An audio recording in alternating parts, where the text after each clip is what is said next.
The 90s and the early 2000s gave me and many others like myself a lot of classic kid movies. There are many kid movies from this era that we remember. There are also some that we have pretty much forgotten. Then there are some others that we may have not totally forgotten, but somebody may have to mention it for you to actually remember it. I'm Didi Cumway, and here are 5 of my most forgotten kids movies. At number 5, I give you Inspector Gadget. This movie and cartoon will forever be a classic to me.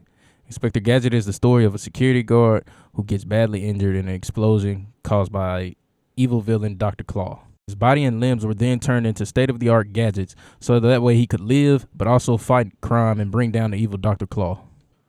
Although he is a walking gadget, his niece and her dog tend to do a lot of the work. This movie was based off the cartoon that came before it. I can remember that at the time the live-action movie came out, I remember feeling like, man, it's good to actually see real humans play these roles. This was a movie that I grew up on and I loved.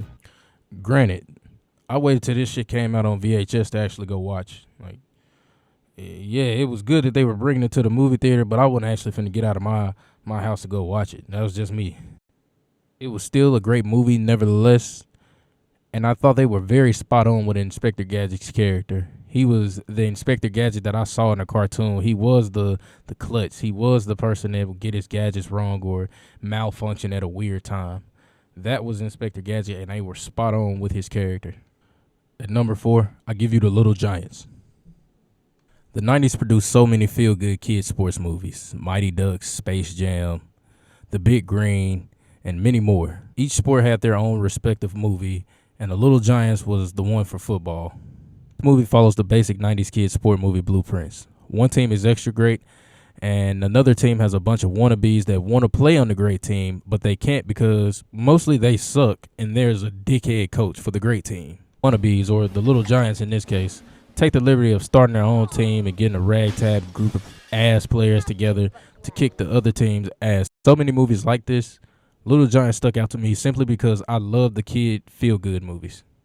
And vividly remember going to Blockbuster and renting this shit and being amazed the first time I seen it. Even though it's literally the same plot as every other kid's sports movie. But you can't beat it because that shit is great. At number 3, I give you Problem Child. Problem Child is about an orphan kid who's just a pure badass. He ends up getting adopted by Ben and just causes pure havoc. I'll be honest with you. I think this movie served no purpose other than to show the crazy shit the kids think about at this age. Junior is a total asshole that does some of the craziest shit for whatever reason. If you cross him, you better believe he going full ginger on your ass. If I could have got away with half of the things that Junior did in this movie, I definitely would have done it. For me, all this shit was only like a thought, because if I acted on it, my parents would have whooped my ass for days. Buddy lured a bear to his campsite just to scare people. Honestly, you gotta be a bad kid if the person that's adopting you is thinking about smothering you, like literally standing over your bed, thinking about smothering you. That's crazy. Nevertheless, Problem Child is one of my favorite forgotten movies. You may not know it if someone calls it by name, but if they show it to you, you'll know exactly what they're talking about, and it'll bring back every last memory that you can think of when you watched it. At number 2, I give you Small Soldiers. Small Soldiers is a story of a toy company taking military-grade computer chips and placing them in their toys. Toys come alive and they have a mind of their own. They break up into 2 groups, Commando Elite and the Gorgonites. Because of the military-grade chips installed in the toys, it makes them take battle extremely much more serious than they should actually take it. They battle each other, and the Gorgonites take the liberty of making sure the main characters stay safe. This movie was probably one of the most underrated kids movies of all time. It had hard hitters like Dennis Leary, Phil Hartman. They just kept you engaged that whole movie while playing their certain characters. The movie overall is one that when it came out when I was younger, again, I wasn't able to go to the theater and watch it, but I had the VHS. And when I was able to get the VHS, man, I loved it.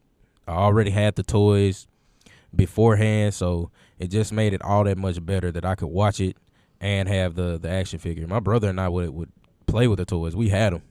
You almost wish as a kid that they would come alive. Like sometimes you even look at it and it's like, man, I hope that thing moves. But realistically, now that I'm grown, I do not wish that shit. At number 1, Major Payne. Easily my favorite on this list. Major Payne is one that many do remember, but it probably still doesn't get the love that it should. Payne is about a special forces guy being totally out of his element. He's the best at what he does, but it all changes when he's taken off assignment and then assigned to a military school. He's then given the task of taking a group of misfits and turning them into winners. He has about 8 weeks to 8 months. I can't totally remember, but he does this and learns compassion and other different emotions and life lessons along the way. Major Payne was funny as hell to me, and it still is to this day. I think it's very iconic. What are you laughing at, pig boy? I mean, let's be real. What's funnier than some hardcore military guy bullshitting around and being toxic as hell to some little ass children? Movie caught my attention as a kid and kept it in a chokehold. I watched this shit probably a billion times. From the scene where he was dancing to Pop That Coochie to the scene where Tiger, or Orlando Brown as we may know him, was dancing at the ending competition. Major Payne had more than enough scenes and quotes that if you follow along right now, you'll still remember it to this day. The movie was also a lot fucking deeper when I took a deeper look at it, being an adult now. Like, when you look at it as a kid, you don't really think about certain things from a certain spectrum. For instance, it highlighted PTSD and how someone that is a serviceman would adjust to getting back into the real world. You can also say that it highlighted loosely how having a father figure or a role model and no tough love could, make a society of hooligans. Hell, you can even make the argument that this movie demonstrated equal opportunity rights for everyone, no matter what disability they had. This movie brought a lot of life lessons that as a kid you probably didn't get right off. But if you go back and watch it as an adult, you see how they put satire to some things that are actually serious and that many people may actually deal with. This movie will forever be one of my favorites, and it's why it's number one on this list. What's up, people? Now, I know I didn't give an in-depth, detailed summary of each one of these, but I did that with the reason that I want everybody to watch this countdown and go back and actually watch some of these movies for yourself. Yeah, we were kids when we watched a lot of these movies, but go back and watch it and bring the real inner kid in you back out. Don't watch it from the adult perspective. I know that can be hard to say, but try to watch it and remember being a kid again. Everybody like, subscribe, and leave comments. Thank you.